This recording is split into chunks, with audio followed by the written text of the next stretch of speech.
Yo, what's up? Back with another Smite meta update. But I am going to start the video with a bit of an update. These have been delayed for a couple of reasons, but one of them is my own passion, I guess, for YouTube. This channel is driven solely by my own passion. There's no money that I make from this. I guess my own passion and your support is what drives this. Because when I see comments like, man, I love this video, or this was really helpful, thank you, or even on the Baldur's Gates videos, people are excited when they come out. That makes me happy and it makes me want to keep going. Right? Having said that, I took a bit of a break. Not one that I intended to, but it was a break. I'm going to leave a timestamp for carry as per usual, but here's a bit of an update. Baldur's Gate content and Smite content are both coming out. I've been streaming a lot more on twitch.tv/NotAValveGAme. It will be linked in the description as per usual. If you aren't already following me there, please do. I'd greatly appreciate it. And if you find this video helpful, I would appreciate it if you sub to the YouTube. Regardless, meta update might be getting a bit of a shift because Smite is in this weird... The updates to this game are inconsistent because Smite 2 is their main focus, which I have gotten to play, and you bet I am going to be uploading it when I can. I'm not going to be able to upload it for a decent amount of time because I am in the playtest, but out of respect for my friend, I haven't legally signed anything. But the person who got me in, I'm not trying to get them in trouble. So I can't post anything until I am allowed to post stuff. So until then, we're going to have to wait. But I appreciate you guys, as always, showing the support, waiting for this kind of stuff, and being patient with me. I greatly appreciate it. Anyway, to start, let's talk about the carry role. Who else? This guy's OP as hell. This role is OP as hell. But this shift has sort of been... I think kin size is absolutely broken. But you're kind of looking at this build. Your starter item could also be now, because some people have been talking about it. We're talking about it a while ago. Mannequins can be your starter item. This is kind of your core build, and you can finish out however you want. Some people go Titan's Bane. Some people go Oboe. But it's up to you. It's really up to you. This is kind of the core build for every ADC I'm going to mention here. So I'm not going to show it again, but I'll leave it up on the screen for a little bit longer. Hachiman is strong because he has high mobility, safety, good damage, really good late game, really good objective shred, and overall just very strong. Number 2, I'd say Anher. Anher is an aggressive, safe ADC. He has high damage, good early game, a bit of a weaker late game than the other ADCs, but he's still an AD carry in the late game. He does damage. The same build, I would go the same build as I put up for Hachiman. This character, they gotta do something to his one. His one is ridiculous. It gives him so much safety. It lasts for so long. He has really good boxing potential, really good pressure in the lane, really good neutral control in the lane, and he farms well. Another pick I've been seeing spring up a lot recently is Jingwei. I think it's just because of the level of safety she could provide. With her, you can throw a couple crit items in the build. Deathbringer, and like you could go Boomerang if you want to. You can go Wind Demon, but Wind Demon's kind of eh. She has a lot of safety, and she's got good damage, she's got good trade potential, and in the late game she's really annoying to dive, so she's hard to die with. Also, if you get out traded in the lane, you could back and fly back. You have a free teleport in your passive. This last pick I had a lot of time deliberating between because realistically hunters are playing a couple of things, and I think it's between Turnabog and Ishtar. Both are very good. But I think Chernobog can do more for you in a ranked setting because it has that potential to be global rotations. So you can come over to a fight that's happening on the other side of the map and impact that fight in a massive way, where Ishtar has to walk over to that fight. Chernobog has high damage, is really good in the late game, has the Living Nightmare, which gives him a stupid amount of things. The amount of stuff that it gives is ridiculous. He's got decent CC, he's got decent safety. Overall, he's just very strong. In the support role, the Croc.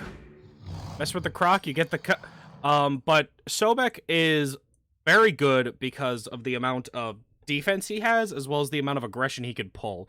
In ranked right now, a lot of supports are just going straight up. They're going Prophetic Cloak. You can go Thebes if you want to.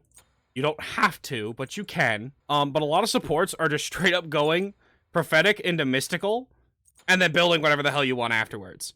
Warflag seems to be like the best just ranked starter going into Spartan Flag afterwards. And I mean, I agree. These are kind of like the relics you could look at. If you want to look for something a bit more safe, you can go Heavenly Wings. You can go Shell if you want to. You can also go Med, depending on the comp. Sobek in particular. Now, us Smite players, we're dumb. We're stupid. And we're stubborn. Now, Aurora was the first person to really do this consistently and buy Aegis on Sobek. This is not a bad thing to do. This is, in fact, a good thing you could do. Because if you miss a pluck, or if you get a pluck and you get beads, pressing Aegis prevents you from dying. You would think that our Unga Bunga heads would think that, but no.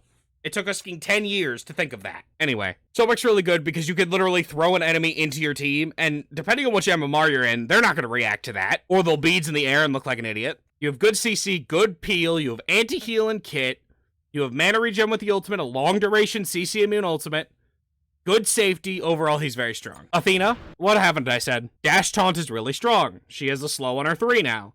Global rotations are really strong. This character, really strong. You can make impacts on fights that you don't even have to get involved in. Even if you teleport over to somebody, let's just say you go over to Soul Lane to make sure they get a kill, or they get extra defense during a tower dive, you can take that teleport pad back over to Dual Lane to make sure you're back on time for the farm, or to make sure you're back on time to go over there. Having that double rotation is really good for a support. Kuzenbo runs lobbies. I think especially on the lower end, Kuzenbo can just go buck wild. Especially with that Mystical Mail build, you can just go brazy. On Athena, or even on Kuzenbo himself, you can go like Breastplate instead of the Mystical Mail, get some CDR going. But Kuzenbo just walks at them and they die. They love it. It's just a stop hitting yourself situation. He is annoying, he is turbo tanky, and carries hate playing against him. If you want to make carries and mid laners hate playing against you, play Kuzenbo. Because this character is that guy. Trust me, he's that guy. That underscore guy. He's got good CC, short cooldowns in the late game. His late game is excellent. His ultimate can be a bit deceptive, especially if you're trying to set up for somebody, but shoving somebody into a wall and keeping them there for a pretty decent amount of time is pretty good setup, and if your carries miss that, they're bad. Last pick, there's a couple of supports you can go to. Yamoja, Ares, Bacchus, Atlas, Ganesha, Geb. There's a lot of picks you can go right now that feel good. So I'm not going to highlight one specifically, because a lot of them just feel strong. Moving over to the mid lane, I am not leaving this tab. I refrained from mentioning him last time, because I wasn't sure if it was just going to be a fad, if it was just a pro player being good and better than everybody else, or if it was actually cracked. Personally, I love full damage Guardians if you've seen me play Atlas. The Boat Boy. Charon mid. Your early game is kind of turbo ass, but your late game is disgusting. You have essentially a lane-wide Thoth ultimate you're hitting people with. Your build could look something like this, ending it out with Timeline. Chronos Pendant and Mirrodin are required for this build. Absolutely necessary for this build. You could swap out the other items if you want. I wouldn't recommend it, but you can do it. Chronos Pendant and Mirrodin are required. Getting max CDR on this character is required for this build to work. I would end it with Timeline, but this mid lane is disgusting, and it absolutely two-shots people. Charon mid can do a lot of work. He's got good CC. His safety is the only problem he has, because his dash can get caught relatively easily. But the shielding he still provides the same aspects he would in the support, but he's doing a bajillion more damage than he would before. So, I would definitely try it. Try it in a casual first, before you try it in a ranked game. But, this character can cook. Now, I'm going to move over to the Hunter tab, because mid laners are constantly raving and whining about Hunters being better than mids. I'm not so sure about that, but I do have to mention the Bee, because surprisingly, he's better than Marty. You can build so many different things on this character, but I do think Executioner is required. But you don't have to go Kins, you could just go full ability based. I like going Kins because Kin size is absolutely disgusting. That item is broken, but the bug cooks. Absolutely cooks. High damage. The only problem is that he isn't as safe. He's got really high damage, and if you're near somebody when you cast your ultimate, you pick it up, and it's really short. Network of Hives makes you move really fast. You've got really safe clear. And overall, he's just strong. Moving away from the Hunters, talking about Thoth. Thoth's damage is stupid. Now, the build seems to have shifted away from the tablet, even though tablet, I think, is still really good. But the build seemed to have shifted away, and people are going Book into Divine, into other items. Mirrodin would be another one, getting Reaver, Shard, that sort of stuff. Conduit also did just get a buff. I don't know, I don't think it's very good on Thoth, but it is good on other characters. But Thoth, is strong because he's the artillery mage. He does absurd damage. He's got decent safety with the dash. He can be caught by certain picks. Picks like Fenrir and Daji do really well on him. Raven's another one. Does really well into him. But he can just explode people. Absolutely explode people. His objective shred is good with his walls. And he's got really good poke. He's got safe clear in the late game against sieges. And he's got really good turn potential. The last pick I want to talk about is Tiamat. Because Tiamat's a very get-in-there character. I think the tablet build still functions very well on her. She's just good. She has really good macro play that a lot of ranked players don't acknowledge. And, I mean, it's simple macro play. You literally just place a portal of minions that, your little goobers that run up the lane and push things. But still, in the late game, that could be changing. She's got really high damage. She's got really good, like, get-in-there potential. Her trade potential is good. Her poke potential is good. Her tablet usage, her book usage, her defense items. You could build a defense item on her. You could build breastplate, and you feel good. Her conduit gem usage is really good. This item just got buffed, and Gem of Focus is really good in the late game. Shocker. Still, this character is definitely usable and abusable. In the jungle, there is a definitive outlier in jungle picks right now. It's blatantly clear that Thanatos just runs lobbies. This has always been the case for, like, lower MMR games, but even in high-end games, he has just been running shit. Now, your build with Thanatos is going to be somewhat normal. You could maybe finish it out with a mantle instead of the Magi's, right? But your build with Thanatos is going to be somewhat normal. But overall, he's just strong. High damage, really good early game, good late game, good mid game. And he just, having an execute can't be bad.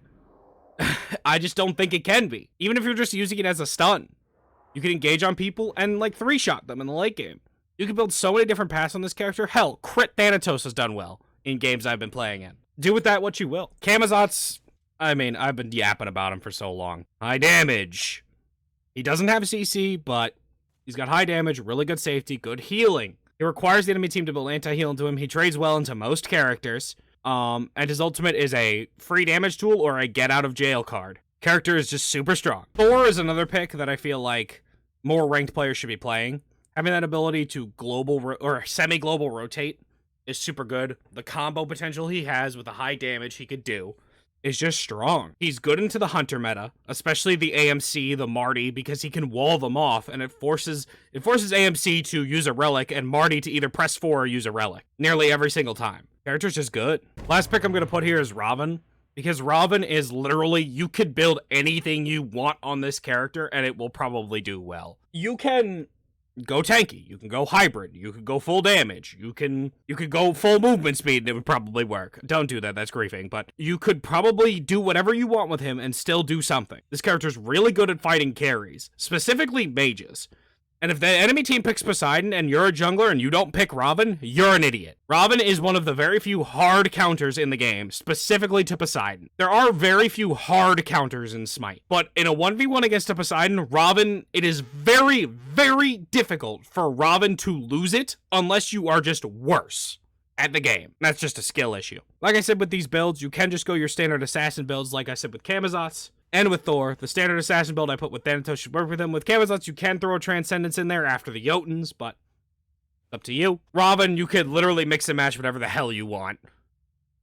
And it'll probably do decent. Just put a Jotuns in there, put a Serrated Edge, you could put Frostbound in there, why not? Next up, we have the mixed bag that is solo lane. Half of me just wants to make this a 4 simple list of Osiris Bellona, Wukong, Nike, because that's just the easiest. But the other half of me wants to talk about the potential variety there is in that role. Right now, solo lane is being explored to a degree that it hasn't been in a long, long time. I've been playing Hunbats. If you look at Nika's stream, he's been playing like Daji and Awilix, and they aren't like amazing picks, but they aren't terrible. Zhong Kui has been playable. Mamon's been playable. Odin seems good. Like, there's so many picks right now. Jing Chen, Sobek.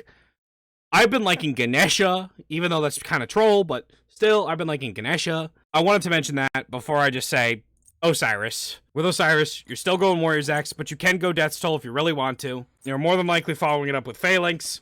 You can either go Phalanx or Berserkers. Either one works. But Phalanx is just a strong item. Following it up, the Mystical Mail, most likely. But if they have more attack speed, you can just go Midgard in that slot. It feels a little weak earlier on, but in the late game, you'll feel the effect of it. But Mystical Mail just gives you pressure. In terms of your magical D item, you can just go Shoguns. You can also go Onis. I personally have been really like Absolution and Pestilence. If you're against a mage, build Pestilence. If there's a mage solo on the other team, build Pestilence. That is why mage solos haven't been working, because Pestilence exists. And at this point, you can kind of build whatever you want. Just make sure, at some point in your build, you get kin size. Because this item is broken. Absolutely busted. You can do the exact same thing on Bologna. Nike, as I like to call her.